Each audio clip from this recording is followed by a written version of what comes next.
दिल्ली के बाजारों पर एक बार फिर से सीलिंग का खतरा मंडराने लगा है। सुप्रीम कोर्ट के आदेश के बाद दिल्ली नगर निगम ने शहर के विभिन्न बाजार और रिहायशी इलाकों में चल रही कमर्शियल गतिविधियों का सर्वे शुरू करने के निर्देश दिए गए हैं। एमसीडी को 20 मई तक अपनी सर्वे रिपोर्ट सुप्रीम कोर्ट में पेश करना होगा। इस आदेश के बाद दिल्ली के लाखों व्यापारियों में चिंता और असमंजस का माहौल है। दिल्ली के व्यापारियों को एक बार फिर से बड़े स्तर पर सीलिंग की चिंता सताने लगी है।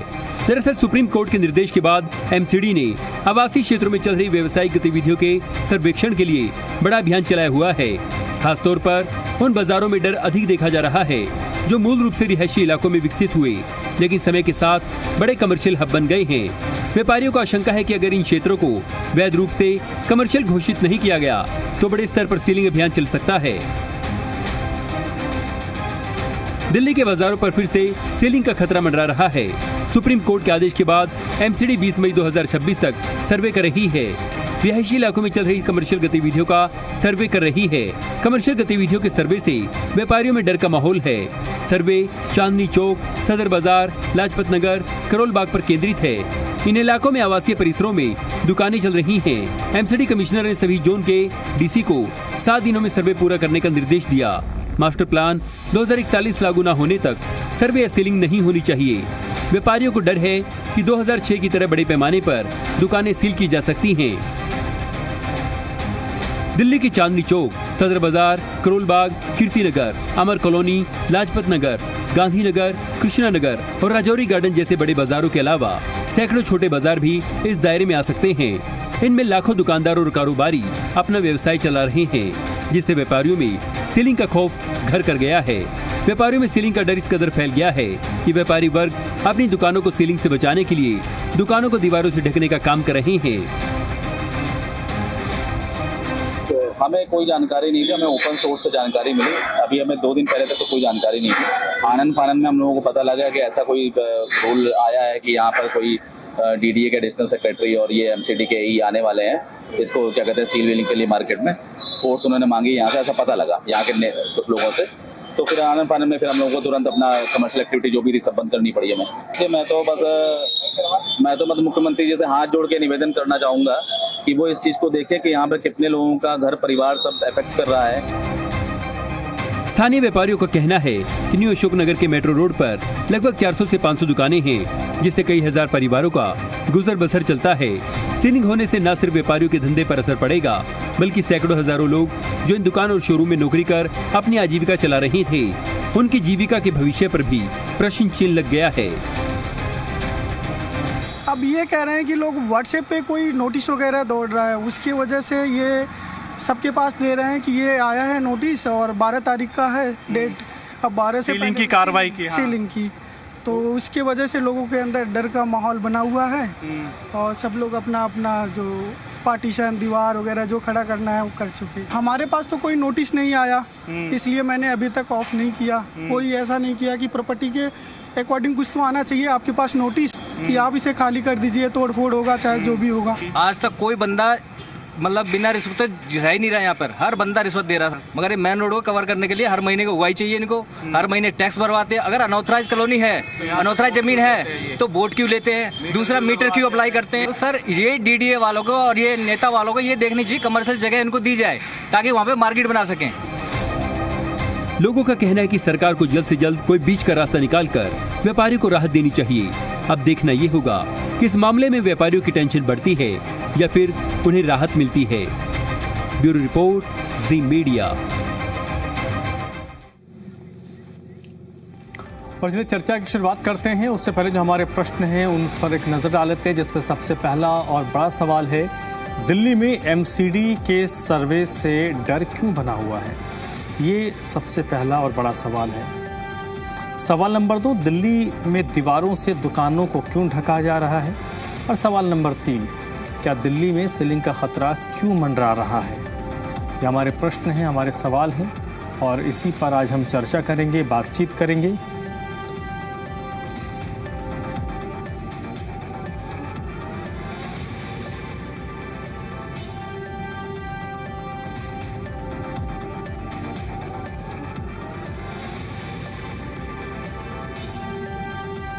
तो हमारे 3 प्रश्न हैं, 3 सवाल हैं।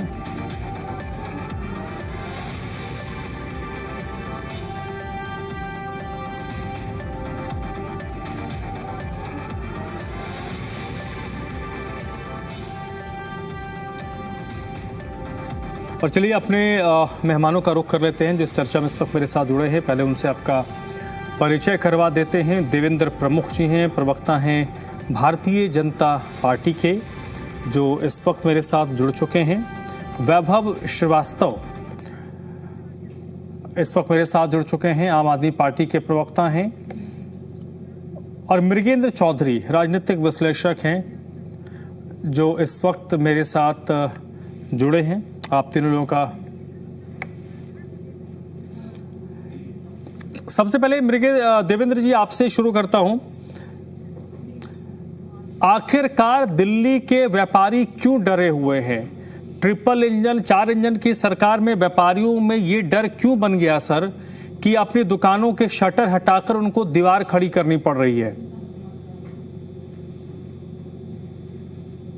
देखिए धर्मराज जी, डरने वाली कोई बात नहीं है। दिल्ली में एक संवैधानिक सरकार है, डबल इंजन की सरकार है, डंके की चोट पर ये बात है। ये जो जिस तरीके की अफवाहें फैलाई जाती हैं या जिस तरीके से आप डर जो आपके अंदर पैदा होता है, उसके बजाय दिल्ली में पढ़े लिखे लोग हैं, एक बार वहां के लॉ के अनुसार जो है उसे एक बार चेक कर लें और किसी के झूठे दबाव में ना आए। जैसे कहीं अभी मैं बाइट के माध्यम से रिश्वतखोरी की बात करना या कोई अधिकारी इधर उधर की बातें जो घुमाते हैं, उनमें ना घूमकर वो सब चीज चेक की जा सकती है। सारी ऑन रिकॉर्ड वो है कि कौन सी प्रॉपर्टीज आपकी जो है कॉमर्शियल है और कौन सी जो आपकी रेजिडेंशियल है, वो सारी चीज एक एक चीज वो बना हुआ है दिल्ली का सारा क्लियरिटी। रही कहीं बात अनऑथराइज जो चीज है, रोडे हैं, सड़कें हैं, उस पर कार्रवाई जो है सरकार जिस दिन से आई है उसी दिन से चल रही है। और दिल्ली के धर्मराज जी हालात ठीक नहीं थे। जैसे हमें उत्तर प्रदेश मिला था जिन हालातों में, उससे भी ज्यादा खराब हालातों में दिल्ली मिली है। दिल्ली में जो कानून व्यवस्था भी खराब हुई थी और दिल्ली की जो सड़कें हैं, जो दिल्ली की रोडें हैं, जो दिल्ली की व्यवस्थाएं हैं, वो ध्वस्त हो गई थी। राजधानी होने के बावजूद भी दिल्ली में बड़ी दिक्कतें थी। तो शुद्धिकरण को लेकर या सौंदर्यीकरण को लेकर जो कहीं काम किया जा रहा है, आप उसमें जो है तकनीकी कोई चीज लगती है तो उसके बारे में सरकार से भी चर्चा कर सकते हैं, लॉ के अनुसार बात कर सकते हैं, लेकिन डर पैदा नहीं होना चाहिए। डर वहां पैदा होता है जहां चोरी होती है, जहां दिक्कतें होती है। दिल्ली में ऐसी कोई बात नहीं है। कोई अनऑथराइज चीज को इस तरीके से जो है सपोर्ट करके उसकी वोट में करके अगर लोगों से कोई धन वसूली की कोई बात आती है तो उसका खुलकर विरोध करें। और अपनी प्रॉपर्टी की जो बात कर रहे हैं, जैसे दीवार वाली बात आ रही है, वो आज मैंने कई और चैनलों पर देख लिया, उसे ढकने और दबाने की जरूरत नहीं है। उसको क्लियरिटी के साथ ये बताने की जरूरत है कि हमें जो है इसकी व्यवस्था की जाए, वो बात करेंगे बैठकर, सरकार उसमें बीच का रास्ता निकाल देगी। ऐसी कोई बात नहीं है, दबाव में नहीं आना है और लॉ का पालन करना, कानून का पालन करना है, सरकार के साथ मिलकर। सरकार किसकी है? सरकार जनता की है, दिल्ली की है, दिल्ली के लोगों ने बनाई है। उनकी बात सुनेगी, निश्चित सुनेगी। अगर आप कहीं लगता है कि कहीं नहीं, लेकिन सर देखिए देवेंद्र जी, दिल्ली के लोगों का एक्सपीरियंस इस मामले में बड़ा खराब रहा है। वो याद कीजिए 2000 जब कॉमनवेल्थ होने वाले थे, उसके पहले जो उस वक्त जो बड़ी बड़ी दुकानें थी जो सील हुई थी, कई दुकानें तो अभी हाल फिलहाल खुली हैं, पता नहीं कुछ लोग खुली नहीं खुली, सालों साल दुकानें बंद रही है, और अपने अपने इलाके की बड़ी बड़ी दुकानें। और जो पैरामीटर रखा गया सर कि आपका अगर घर है तो उस घर के नीचे उसमें आप कमर्शियल एक्टिविटी नहीं कर सकते। दिल्ली में मुझे नहीं लगता अगर posh Defence Colony, Vasant Vihar, Kailash Colony, East of Kailash, Greater Kailash, इन इलाकों को छोड़ दे तो शायद ही कोई ऐसा इलाका होगा दिल्ली में जिसमें घर के निचले फ्लोर पर कमर्शियल एक्टिविटी नहीं चल रही होगी। तो क्या वो सभी सीलिंग के जद में आएंगे? देखिए, बहुत गहन सवाल है धर्मराज सर। मैं इसलिए आपका सम्मान करता हूँ। एक अच्छा एंकर जो है वो खोदते हैं नीचे तक, निकालते हैं जड़ को। आपने इसमें सवाल में जो मुझे घेरने का प्रयास किया, मैं आपको एक चीज और क्लियरिटी के साथ बोलता हूँ। मैं भी प्रयास करता हूँ कि सच्चाई सामने आए। दिल्ली की जो व्यवस्थाएं हैं, दिल्ली में आप देख रहे हैं बहुत नजदीक से, और मेरा दिल्ली में और मेरे डिस्ट्रिक्ट में बागपत में ज्यादा फर्क नहीं है। मेरा रेजिडेंस जो है, मेरा राजनीतिक कार्य जो बागपत से है, लेकिन दिल्ली में भी मेरा रेजिडेंस, मैं दिल्ली को भी बिलोंग करता हूँ, पूर्वी दिल्ली से। तो मुझे ज्यादातर पता है दिल्ली की स्थिति का कि दिल्ली में क्या है। दिल्ली में मैंने जो बात कही थी आपको गहराई के साथ जो मैं कह रहा था, और आपने ये कई चीज देखी भी है, झटके के साथ आई है धर्मराज सर, कि दिल्ली की जो व्यवस्था है ना, कुछ बिल्डिंग है या रेजिडेंशियल जिनकी बात कर रहे हैं, या आप पूर्वी दिल्ली के हिस्सा की बात करो, नॉर्थ की करो, इधर उधर की जो घुमाकर बाहरी जो दिल्ली है उनकी जो हालात हैं, उनमें जो जरूरत है, वहां की कुछ व्यवस्थाएं चरमराई हुई हैं, चाहे वो पुरानी बिल्डिंगें हों, चाहे वो बनाने का तरीका हो, चाहे वो अनऑथराइज तरीके से बनी हो, तो उसमें कहीं ना कहीं देखिए जरूरत है थोड़ा सा स्टीक होने की। सरकार की जिम्मेदारी बनती है, जब कोई हादसा होता है, कहीं आग लग जाती है, कहीं घटना घट जाती है, एक्सीडेंटल केस कोई अचानक हो जाता है, तो दिल्ली में जिम्मेदारी किसकी होती है? सरकार की होती है। ये चीज तो जरूरी है कि कुछ जगह जो है रेजिडेंशियल या कॉमर्शियल, जहां जिस तरीके की जरूरत है वहां एक सर्वे हो रहा है। वो सर्वे जिस तरीके से हो रहा है, मैं उसके लिए ही आपको कह रहा हूं कि उस सर्वे को सरकार करा रही है, आपके हित के लिए करा रही है, आपकी सुरक्षा के लिए करा रही है। आप लॉ और कानून के अधीन जाकर उसमें जो है आप बता सकते हैं कि कहाँ किस तरीके की संपत्ति है, कहाँ बचनी चाहिए, कहाँ सुविधा मिलनी चाहिए, कि और लोगों की जिंदगी का सवाल भी होता है। कई जगह तंग गलियां हैं, छोटी सड़कें हैं, उन पर अतिक्रमण है, कई चीज है दिल्ली में। अगर डिबेट कई घंटे भी मैं और आप चर्चा करें ना, हमारी बातें पूरी नहीं होंगी। तो दिल्ली में जरूरत है, डरने की जरूरत नहीं है, सिर्फ सरकार का साथ दीजिए और ईमानदारी के साथ आपके साथ निर्णय होगा। मैंने फिर आपको वही दोहरा रहा हूं कि दिल्ली की सरकार दिल्ली के लोगों ने बनाई है, उनकी सुरक्षा जिम्मेदारी, उनके लिए काम करना पहली प्राथमिकता होगी, और लोगों के अनुसार, लॉ के अनुसार ही कोई ऐसी चीज जो कहीं छेड़खानी की बात है उससे अलग कहीं बाहर नहीं जाया जाएगा। फिर मैं कहता हूँ आप, यही डंके की चोट पर मैं बोल रहा हूँ सर। ठीक है, नहीं मैं आपके पास आता हूं।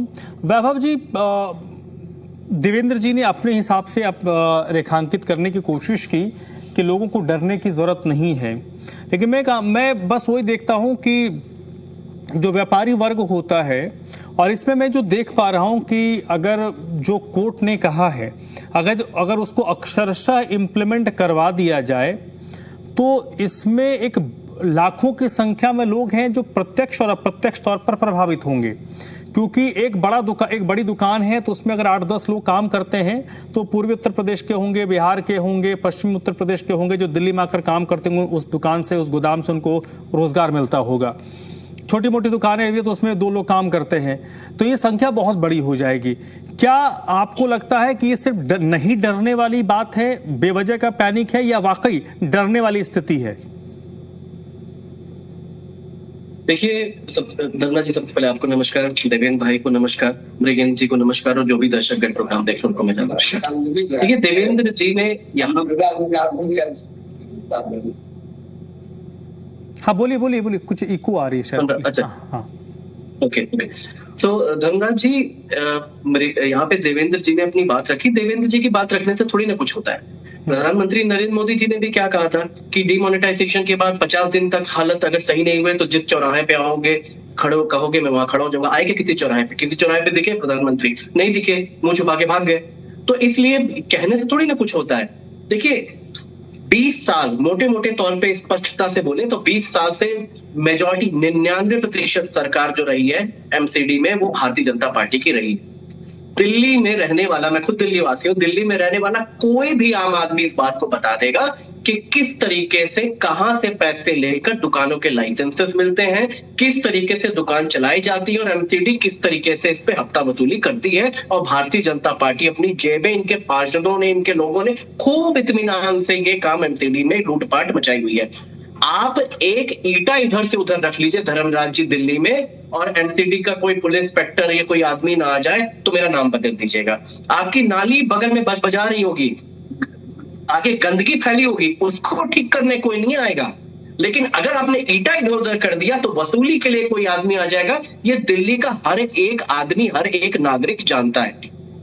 अभी यहाँ पर देवेंद्र भाई ने एक बातें कुछ कही कि बिल्डिंग्स, देखिए ये भी है कि बिल्डिंग जो डेंजर हो जाती है, जिसमें स्ट्रक्चरल प्रॉब्लम हो जाती है, उसमें कोई हादसा आ गया तो किसकी जिम्मेदारी होगी? दिल्ली सरकार की जिम्मेदारी होगी। ये बात भारतीय जनता पार्टी के लोगों को पहले नहीं समझ में आई कि जो बिल्डिंग डेंजर है, जिसमें स्ट्रक्चरल प्रॉब्लम आ सकती थी, उसमें पैसे लेके दुकानें कैसे खुलवाई? फिर आपने नहीं खुलवानी चाहिए थी ना। अगर वहां पर जिस तरह से, और मैं एक चीज आपको भी करेक्ट कर दूं धर्मराज जी, आप आप जीके और इवन अगर आप कैलाश कॉलोनी और पॉश इलाकों की बात कर रहे हैं, वहां भी रेसिडेंशियल इलाकों में इस तरह के दुकान चल रहे हैं, शोरूम चल रहे हैं, वहां पे कई सारे सैलून चलते हैं। वैभव, मैंने उसको कंपैरेटिवली कहा, ऐसा नहीं कि बिल्कुल नील बत्ती सब ठीक है, मैं ठीक है, मैं वो बस ये कहना चाह रहा था कि यहाँ पे इस मामले में दिल्ली में समान व्यवहार है, चाहे पॉश इलाका देख लीजिए, चाहे अनऑथराइज इलाका देख लीजिए, चाहे कोई भी इलाका देख लीजिए, इस तरह की लगातार कमर्शियल एक्टिविटी चल रही है। तो इस तरह का डर और पैनिक भारतीय जनता पार्टी के द्वारा क्यों क्रिएट किया जा रहा है? भारतीय जनता पार्टी वाले ही इस तरह के लोगों अनऑथराइज कंस्ट्रक्शन करवाए, अनऑथराइज दुकानें खुलवाई, अब वापस से ये काम हो रहा है। क्यों हो रहा है? कि यहाँ भी वसूली की जाए। एकमात्र उद्देश्य है। वैभव, मैं आपको 10 सेकंड रोकूंगा। आज जैसे कोई रिपोर्ट में देख रहा था, हमारे एक सहयोगी ने रिपोर्ट किया है, वो बता रहे हैं कि 20 साल 30 साल से दुकानें हैं न्यू अशोकनगर इलाके की। बता रहे कि एक केमिस्ट वाला है, बता रहे कि मेरी दुकान 20 साल से है, एक और बता रहे उसकी दुकान 25-30 साल से है। तो अगर 30 साल से ठीक था तो अचानक से खराब कैसे हुआ? पहली चीज। दूसरी चीज, अगर खराब है तो आप एक आदेश देकर एक झटके से किसी को सड़क पे तो नहीं ला सकते ना, और ऐसे लगभग वहां पर 50 दुकान है।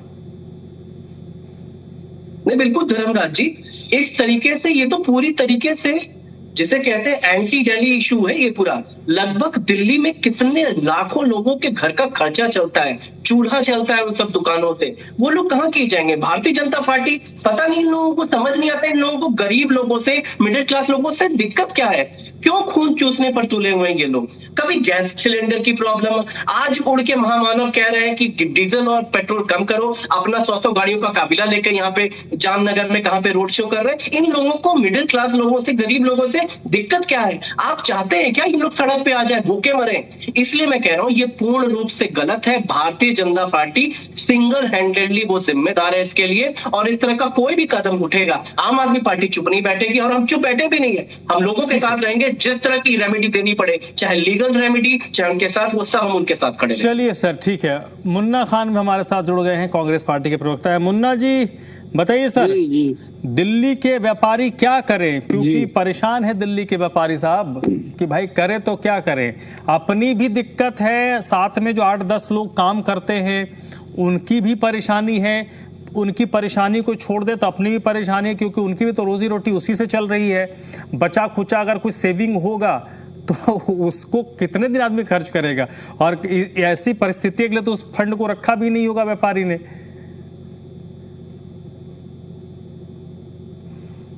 धर्मराज जी, सबसे पहले आपको नमस्कार, आपकी टीम को नमस्कार। अभी हमारे बीजेपी के प्रवक्ता देवेंद्र जी कह रहे थे, मैं इनसे पूछना चाहता हूँ, इनका फोन इनके विधायक नहीं उठाते, और ये बात दिल्ली में सब बात करते हैं, विकास की बात करते हैं, बीजेपी की। सवाल ये है कि बीजेपी के कथनी और करनी में जो सबसे बड़ा फर्क है, मैं आपको बता दूं, बीजेपी के कथनी और करनी में जो बड़ा फर्क है वो अब दिख रहा है। किस तरीके से आज गरीब विरोधी भारतीय जनता पार्टी, आज व्यापारी विरोधी भारतीय जनता पार्टी। अब देवेंद्र जी बोलेंगे कि नहीं फिर सरकार कैसे बन रही है? अरे बीजेपी को कह दिया जाए तो पाकिस्तान में सरकार बना ले बीजेपी।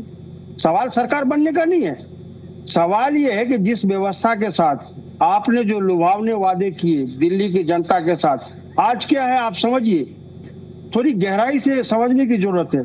पीतमपुरा के अंदर मॉल और दुकानों की परसेंटेज है 30%, और बाकी एरिया में आप चले आइए, बाकी एरिया आ जाइए, दरलोक आ जाइए, वजीराबाद आइए, बुराड़ी आइए, आप बाकी भजनपुरा जाइए, 90% जो दुकान है, नीचे दुकान है, ऊपर उसका मकान है।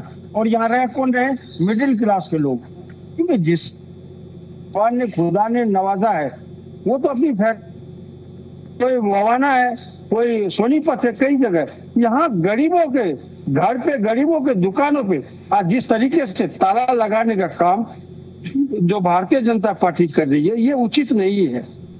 आप समझिए, नीचे दुकान करके, नीचे छोटी सी फैक्ट्री डाल करके वो ऊपर अपने बच्चों का, अपने परिवार का गुजर बसर करते हैं, और सब बाहर से आए लोग, सारे के सारे लोग बाहर से हैं। आपने सही कहा धर्मराज जी, कोई सारे पूर्वांचल है, कोई यूपी पश्चिम से है, कोई मद्रास से है, कोई कहीं से, सबके सबकी फैक्ट्रियां।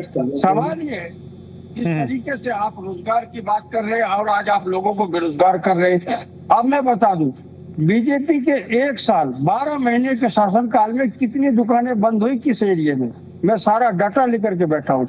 भजनपुरा में 63 दुकानें को बंद किया गया, अब वहां के इनके विधायक के सहयोग से। अब अगर तिमारपुरा आ जाए, यहाँ पे 32 दुकानें बंद हुई हैं जो चलती हुई रिहायशी एरिया में, जो इनको लगा के रिहायशी एरिया है। उसके बाद मुखर्जी नगर में 64, उसके बाद आप मॉडल टाउन जाइए 83।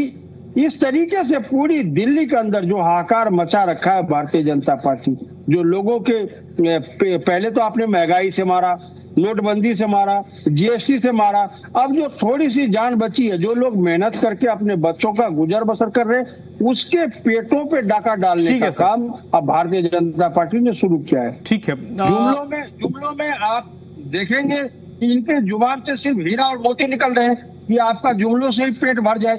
जनाब, जुमलों से पेट नहीं भरता, पेट यहाँ पैसों से, पेट यहाँ पे कमाई से, पेट यहाँ पे इनकम से और व्यापार से बढ़ता है। ठीक है सर। तो बीजेपी को समझना पड़ेगा कि जिस तरीके से आप रोजगार की बात कर रहे थे, आज लोगों का आपने बेरोजगार किया है।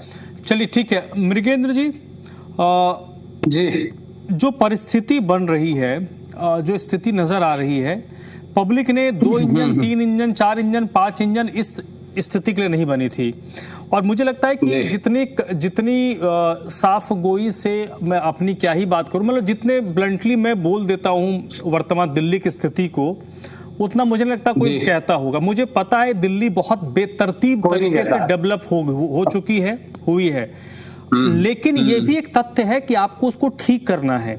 लेकिन ठीक करने की का जो तरीका है, आप अगर 100, 120, 150 की स्पीड में सीधे यू टर्न लेंगे तो पूरी संभावना है कि गाड़ी आपके ऊपर होगी, आप गाड़ी के नीचे होंगे।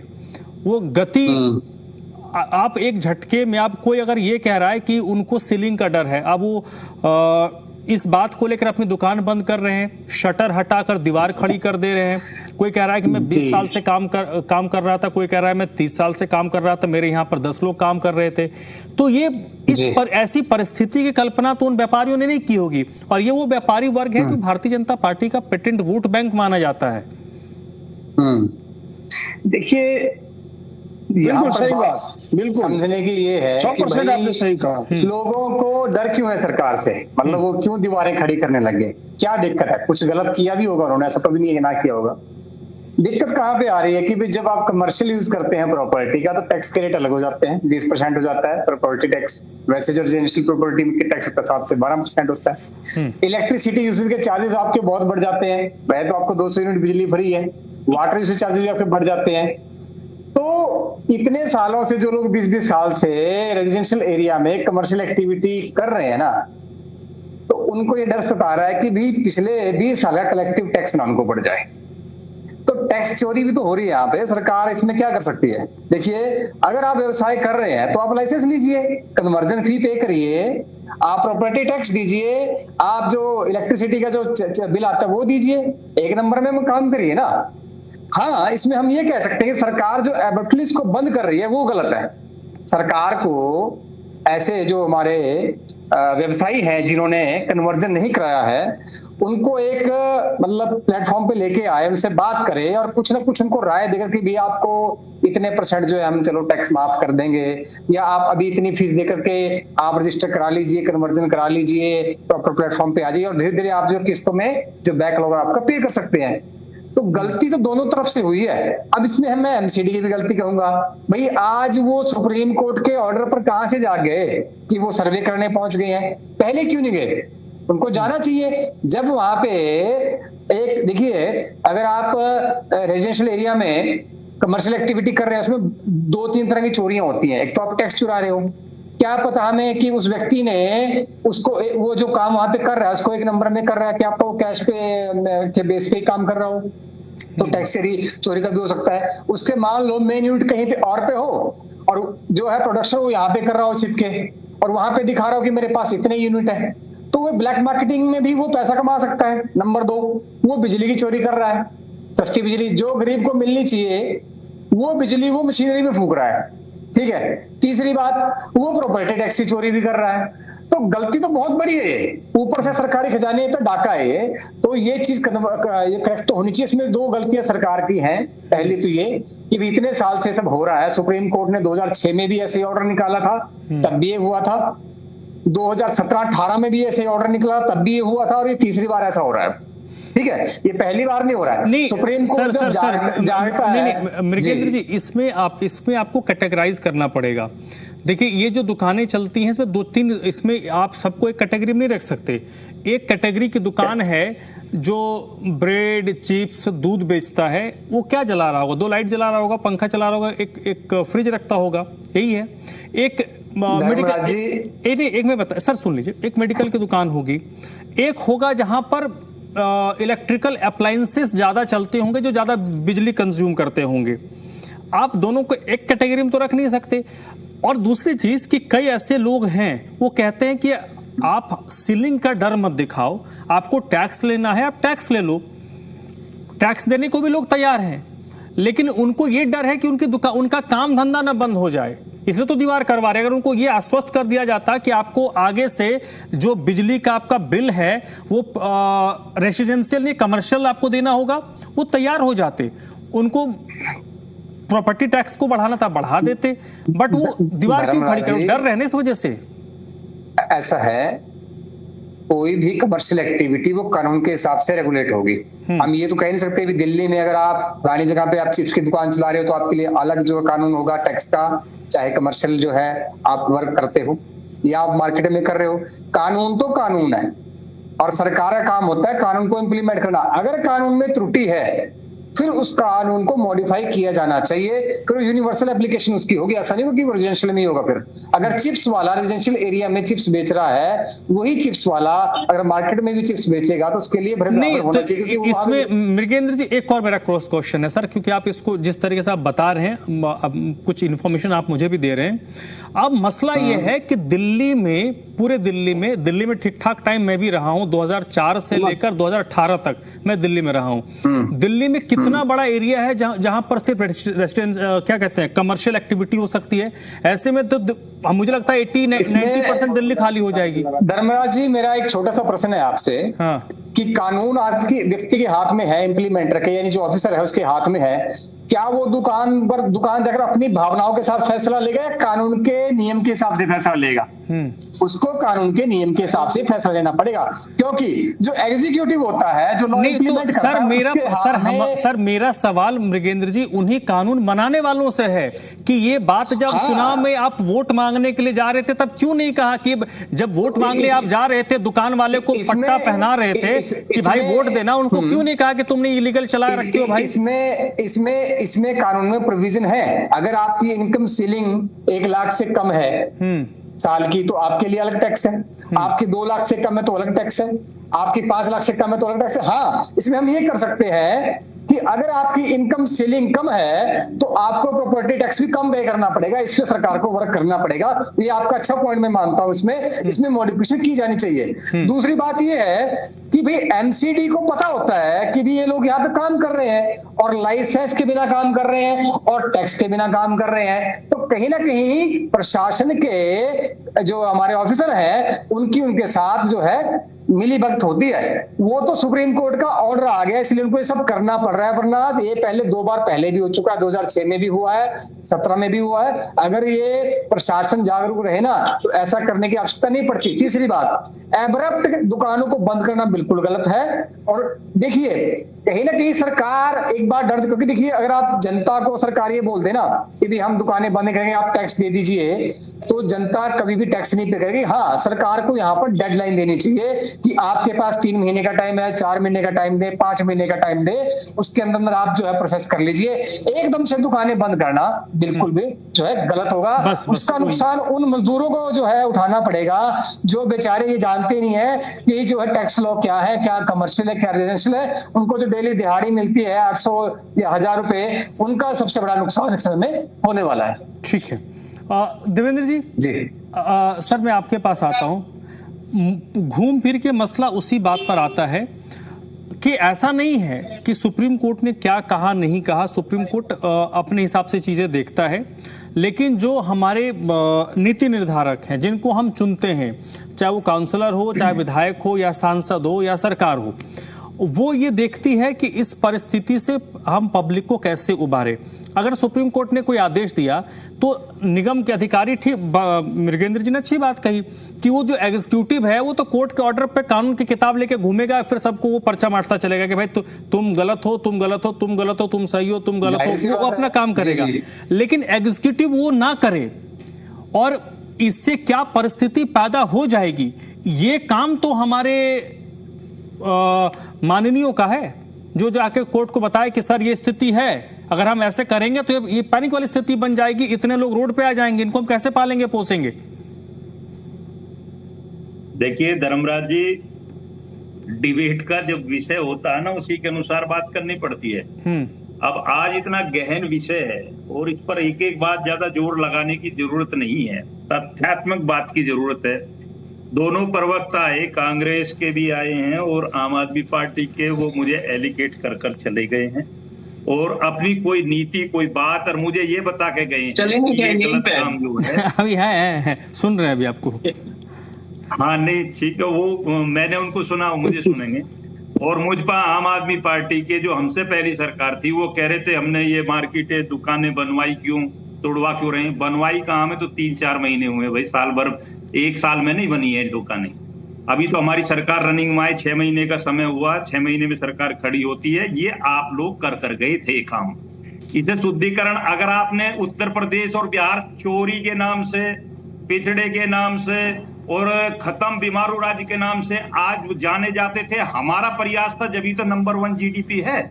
हम दिल्ली को सुधारने का प्रयास कर रहे हैं ना। मृगेंद्र जी ने जो बात कही है एक एक डंके की चोट पर, वो ठीक बिल्कुल ये विश्लेषण है, ना तो मेरे पक्ष में है और ना वो किसी दूसरे के विपक्ष में है।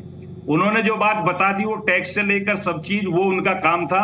मुझे कुछ राजनीतिक बंदिशें होती हैं, राजनीतिक बचाव करने पड़ते हैं और राजनीतिक जवाब देने पड़ते हैं। लेकिन मेरे जैसा प्रवक्ता फिर भी धर्मराज जी प्रयास करता है कि सत्यता के साथ में कुछ ना कुछ बोल कर जाऊं। ये भारतीय जनता पार्टी की जो 22 प्रदेशों में सरकार बनी है, ये कोई वैसे ही नहीं बनी है। ये रात दिन की मेहनत है, उन कार्यकर्ताओं का पसीना है, जो दुनिया की सबसे बड़ी पार्टी, दुनिया का सबसे बड़ा संगठन, जिसमें 25 करोड़ लोग से ज्यादा राजनेता के रूप में, कार्यकर्ता के रूप में काम कर रहे हैं और जिनमें बड़ा छोटा कोई नहीं होता। बूथ से लेकर राष्ट्रीय अध्यक्ष तक पता नहीं कब किसकी ड्यूटी कहां लग जाए, उसका परिणाम है। फिर मैं आपको ये कह रहा हूं कि दिल्ली में हमारी सरकार बनी है, हमारी जिम्मेदारी है, हम आंख मीच कर नहीं बैठ सकते। ये सुप्रीम कोर्ट का मामला हुआ, ये जो भी दखलंदाजी हुई, हाँ विपक्ष का ये काम भी है। मैं विपक्ष को ये सलाह हमेशा देता हूं कि आप बोलने की बजाय कुछ कीजिए।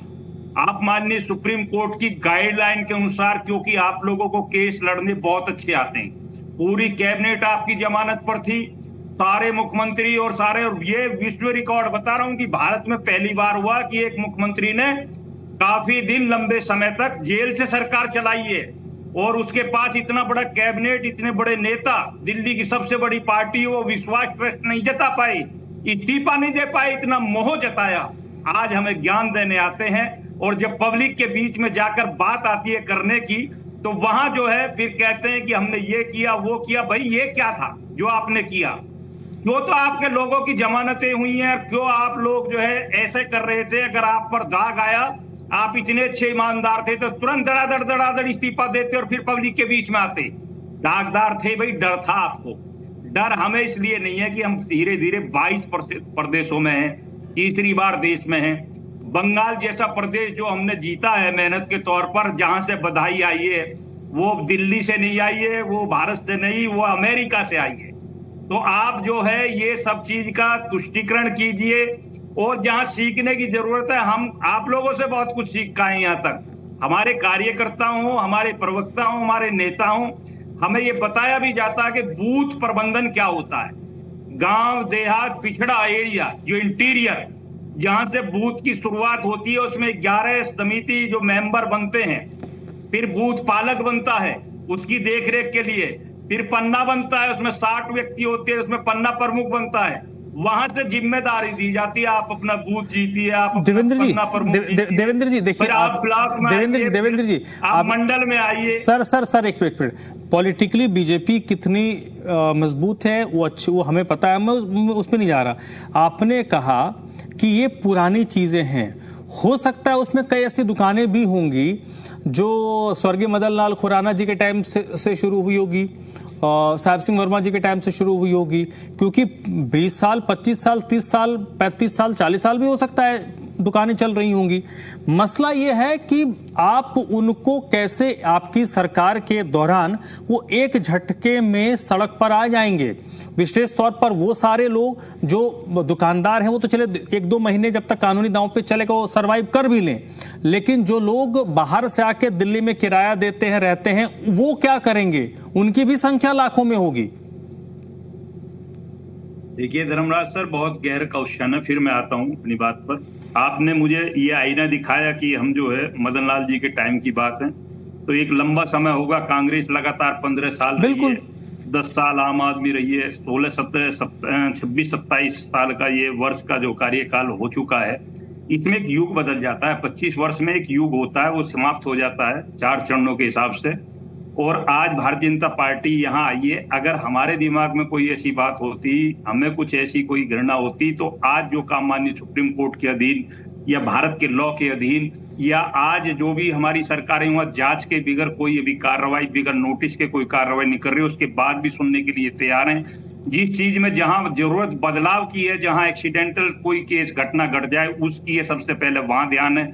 मैंने आपको अभी बताया था कि दिल्ली जो है रहने लायक शहर बचा नहीं था। दिल्ली का हिस्सा मैं इसलिए जानता हूं कि मैं गांव देहात में रहता हूं। आप जो है, आप कभी आइए कि बागपत से जो ईस्टर्न पेरीफेरल से चढ़कर आप कहीं भी देश के किसी कोने में चले जाइए। अब आप गीता कॉलोनी दिल्ली से चढ़कर कभी जो हो ना, आप देहरादून एक्सप्रेस में जो मेरे बागपत से टच होकर जाता है, हम ये बागपत से 10 से 12 मिनट में जो है दिल्ली वहां पहुंच जाते हैं, गीता कॉलोनी पहुंच जाते हैं। और दिल्ली अगर हम अपने रेजिडेंस करावन नगर पर गीता कॉलोनी से रोड से जाए बाई रोड, तो 1 से 1.5 घंटा लगता है। देखिए ये दिल्ली की स्थिति है। इस दिल्ली पर जो है उन लोगों को शर्म नहीं आ रही जो 27 साल तक राज करने के बाद आज भी सफाई दे रहे हैं। मैं इसलिए कह रहा हूं, आप जो है, हम आईने दिखाने लायक अगर होते तो। चलिए सर, मैं आता हूं आपके पास। सर मैं, ठीक है देवेंद्र जी मैं आपके पास आता हूं। वैभव आपको रिस्पॉन्ड करेंगे, उससे पहले एक बड़ी अपडेट है। दिल्ली की मुख्यमंत्री रेखा गुप्ता ने दिल्ली वासियों से अपील की है। अपील क्या है? प्रधानमंत्री नरेंद्र मोदी की जो सलाह है उसको दिल्ली वासी अपनाएं। यानी प्रधानमंत्री नरेंद्र मोदी की बातों को मुख्यमंत्री ने इंडोर्स किया है। उन्होंने कहा कि दिल्ली की जनता ज़्यादा से ज़्यादा मेट्रो और डीटीसी बसों का उपयोग करे, कार पुलिंग करे और ईंधन को बचाए। इससे क्या होगा? ट्रैफिक कम होगा और प्रदूषण से भी राहत मिलेगी, प्रदूषण भी कम होगा। कुल मिलाकर मुख्यमंत्री ने लोगों से पब्लिक ट्रांसपोर्ट को अपनाने पर जोर दिया है।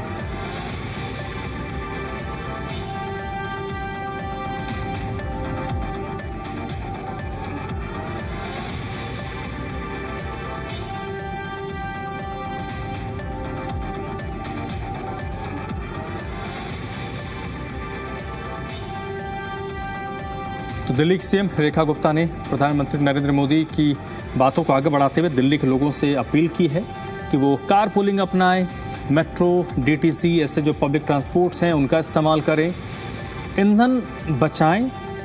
ईंधन बचाने की सलाह उन्होंने दी है।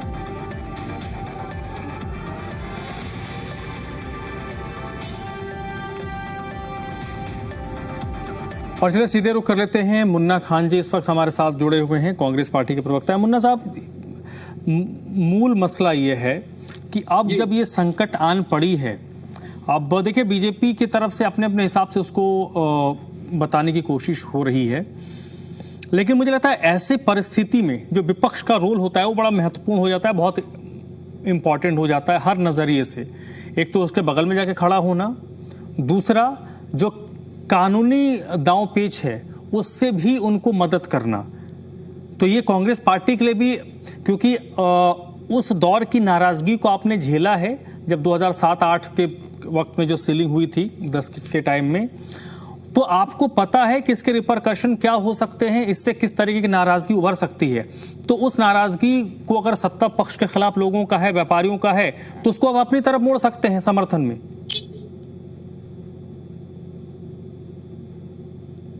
बिल्कुल बिल्कुल धर्मराज जी, अभी आपने कहा कि देश के प्रधानमंत्री, यशस्वी प्रधानमंत्री भाई नरेंद्र दामोदर दास मोदी जी के द्वारा जनता को कहा गया है कि आप पेट्रोल बचाएं, गैस बचाएं, पब्लिक ट्रांसपोर्ट का इस्तेमाल करें। मेरी आवाज जा रही है? बहुत दुरुस्त आ रही है, प्लीज बोलिए आप।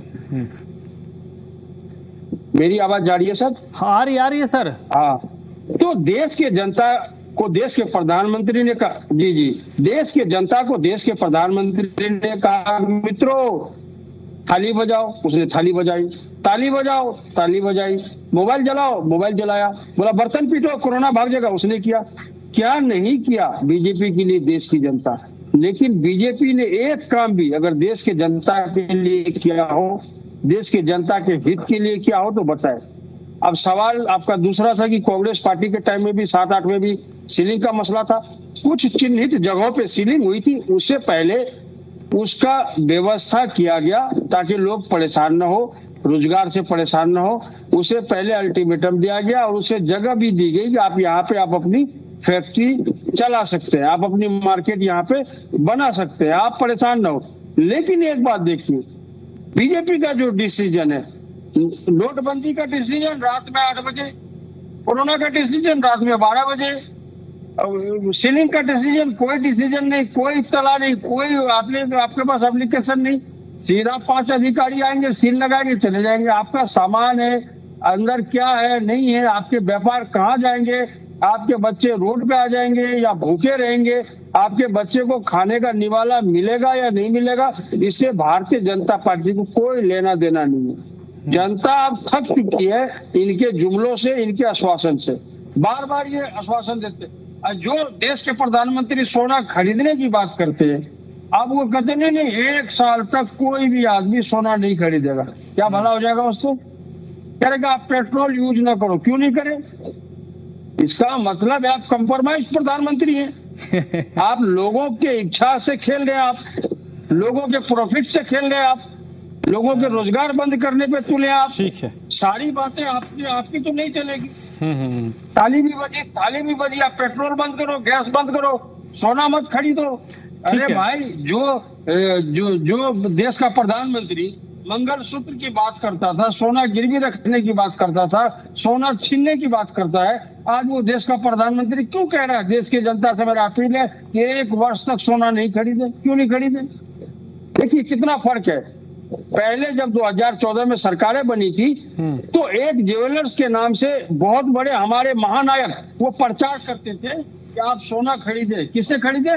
इनसे खरीदे। लेकिन आज क्या कह रहे हैं कि आप फाइनेंस करें, सोना आप रखे, पैसा लेके जाए। नहीं कहते, आपका मसला दूसरा है। अब खरीदने की बात नहीं हो रही, अब गोल्ड रख करके लोन लेने की बात हो रही है।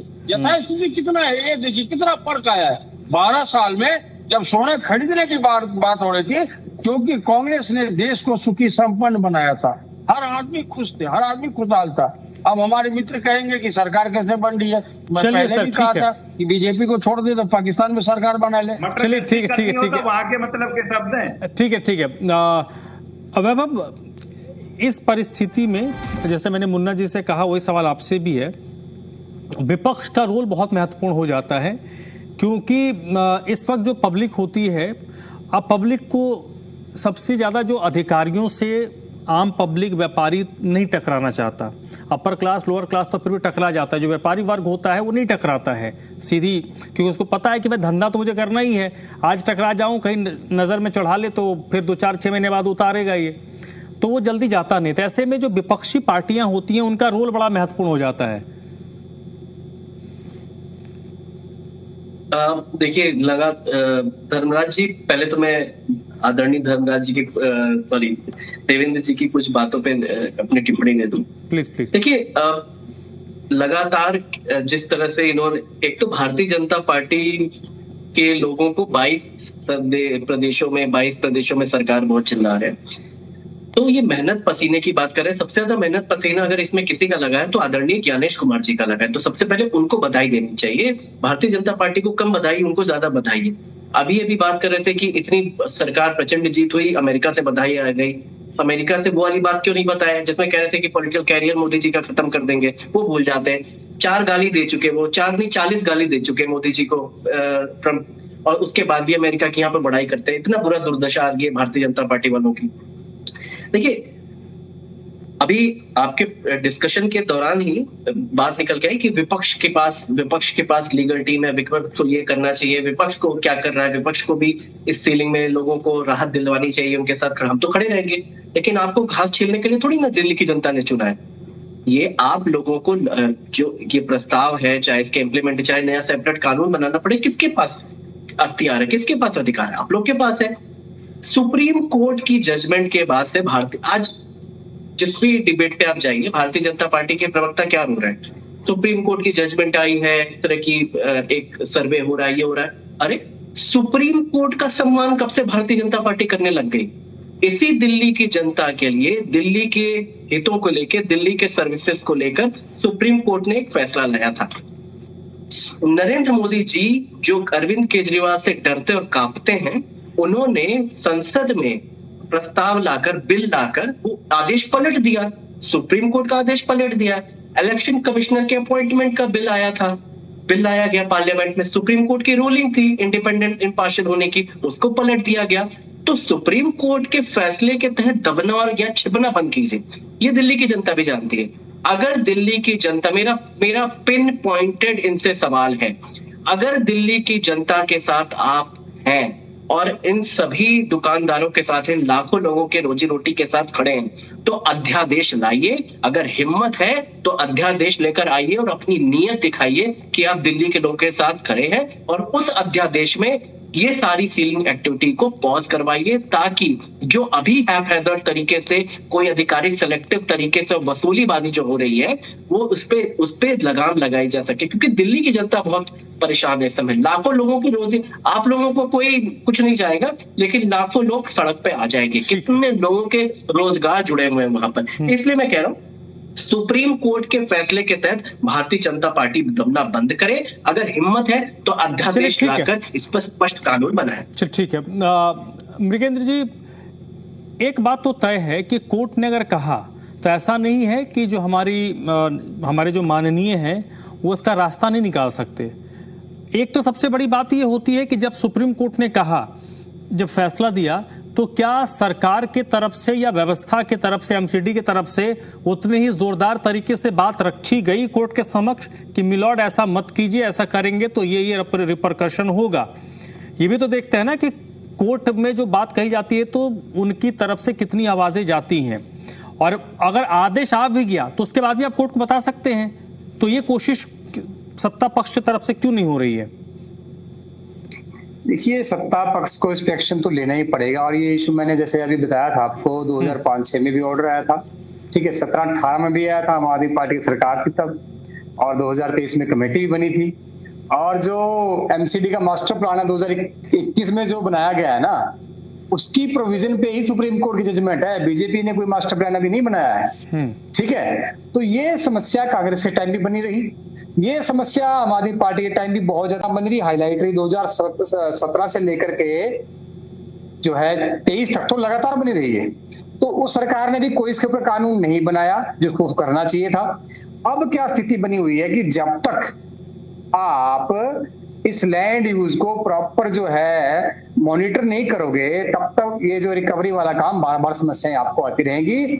इसमें सरकार को एक ऐसा कानून बनाना पड़ेगा कि भाई, एक तो वो आज की कंडीशन के हिसाब से कि भी यहाँ पे पॉपुलेशन डेंसिटी कितनी ज्यादा है, तो कमर्शियल एक्टिविटी के लिए जो है फ्लो एरिया रेशियो है उसको बढ़ाना पड़ेगा, जो बहुत कम है, ठीक है। तो उसको बढ़ाना पड़ेगा ताकि लोगों के पास जगह हो काम करने के लिए। दूसरा, इसके ऊपर जो है ये भी ध्यान रखना पड़ेगा कि चोरी ना हो, यानी कमर्शियल एक्टिविटी वाला बंदा जो है वो रेजिडेंशियल एरिया में अगर कमर्शियल एक्टिविटी करता है तो पहले लाइसेंस ले, फिर प्रॉपर टैक्स दे, क्योंकि उस व्यक्ति को तो पता है कि उसने पैसा चोरी कर रखा है, तो उसके पास से जो पैसा जाना है ना वो तो सरकार का ही है। समस्या किसके साथ है जो उसके साथ लेबरर काम कर रहे हैं, तो सरकार को एक ऐसा कानून भी बनाना चाहिए कि अगर कोई व्यक्ति टैक्स की चोरी करता है, यानी कमर्शियल एरिया में वो रेजिडेंशियल एरिया में कमर्शियल एक्टिविटी करता है, तो उसके ऊपर जो लेबरर डिपेंडेंट होंगे ना, उनको कुछ टाइम के लिए जो है मेहताना देना पड़ेगा, सो अगर उसकी दुकान जो है बंद होती है। तो सबसे बड़ी समस्या किसकी है? लेबरर जो है उसका नुकसान होगा।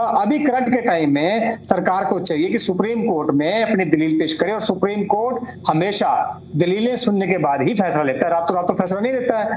तो अगर सरकार स्टे के लिए जाए कि ऑर्डर पे स्टे ले, दलील दे कि भाई लेबरर के इंटरेस्ट के चलते उनको इस डिसीजन को जो है इमीडिएट इफेक्ट से डिफर करना पड़े, कुछ टाइम दिया जाना चाहिए। और जो लोग जिन्होंने टैक्स चोरी किया है या लाइसेंस फी की जिनकी चोरी हुई है, उनसे भी रिकवरी के लिए अगर वो एकदम से नहीं देना चाहते तो हम कुछ इंस्टॉलमेंट्स भी कर सकते हैं, और फ्यूचर के लिए चरणबद्ध तरीके से ले लीजिए, साथ साथ चरणबद्ध तरीके से ले की भी अकाउंटेबिलिटी होनी चाहिए एमसीडी के ऑफिसर्स की, कि भाई तुम्हारे रहते ये हुआ कैसे, ये क्या चल रहा है, मतलब एमसीडी की अकाउंटेबिलिटी कौन करेगा? तो एमसीडी की अकाउंटेबिलिटी के लिए भी कोई ना कोई कानून होना चाहिए। अगर ऐसा होता है तो ऑफिशियल्स की भी सैलरी कटनी चाहिए। और इसमें मृगेंद्र जी, अगर एमसीडी को ही अगर पकड़े तो इसमें बीजेपी पकड़ में आ जाएगी, क्योंकि बीच में 2 साल को अगर निकाल दीजिए तो 15 साल, और इधर 1-1.5 साल से बीजेपी लॉन्ग जाता। पिछले 20 साल में तो बीजेपी रही है। देखिए, सरकार चाहे कोई भी हो, ठीक है, अब वो तो ऑफिशियल बताएगा ना कि उसने पैसे खा करके किसको दिए हैं, वो अपने आप लपेटे में आ जाएगा। सीधी सी बात है ना भाई, जो आपके लिए चलिए जल्दी, ठीक है सर, समय कम है, वैभव जल्दी से 30 सेकंड, फिर मैं लास्ट कमेंट के लिए जाऊंगा। ऐसा है ना, बात चेंज होते हैं, वर्कर वही है ना। ठीक है चौधरी साहब, ठीक है मृगेंद्र जी, ठीक है चौधरी साहब, ठीक है। हाँ, मैं दो चीजों पे ऐड कर दूं बस क्विकली। वही सबमिशन है मेरा कि आपने जो कहा कि कोर्ट में केसेस प्रस्तुत करने के लिए स्ट्रॉन्ग पक्ष क्यों नहीं रखे जाते हैं। आपको बंगाल का ही उदाहरण देता हूँ। आईपैक के डायरेक्टर जो अरेस्ट हुए थे, ईडी ने अरेस्ट किया था, और बंगाल का चुनाव खत्म होते ही उनको बेल मिल गई। क्यों बेल मिल गई? क्योंकि ईडी ने अपोज ही नहीं किया। आप कोर्ट में सरकार जाके वहां पक्ष क्या रखती है, इस पे बहुत डिपेंड करता है कि सुप्रीम कोर्ट या माननीय कोई भी कोर्ट अपना किस तरह का।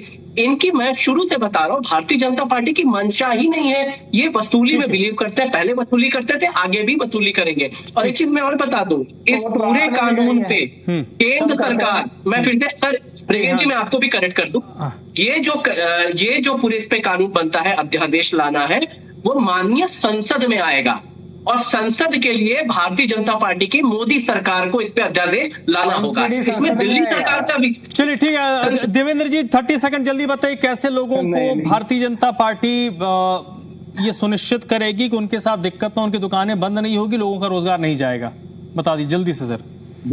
देखिए, मेरा काम ज्यादातर मृगेंद्र जी ने निपटा दिया है, मैं उनका धन्यवाद करता हूं। और मुझे फिर हंसी आती है कि आम आदमी के हमारे साथी फिर कह रहे हैं कि लूटपाट। अरे भाई, तथ्य जो है, सारे सबूत आप लोगों के खिलाफ हैं। आज भी जमानत पर हो, पूरी कांग्रेस, पूरी आप, और यहाँ एक भी मुकदमा दर्ज नहीं है, ना आपकी सरकारों में, ना पहले। और फिर क्यों? आपके नेता तो तड़ी पार थे, आपके नेता तो तड़ी पार थे। चलिए भाई, सबका ऑडियो थोड़ा ठीक है वैभव, ठीक है वैभव, ठीक है देवेंद्र जी। कौन जेल गया, कौन बेल पे है, इससे मुझे कोई फर्क नहीं पड़ता। आप लोग पॉलिटिकल आरोप प्रत्यारोप करते रहिए, लेकिन जिन हजारों व्यापारियों के ऊपर संकट मंडरा रहा है, जिन लाखों लोगों के रोजगार पर संकट मंडरा रहा है, उस पर बात होनी चाहिए और उस पर ध्यान देने की जरूरत है।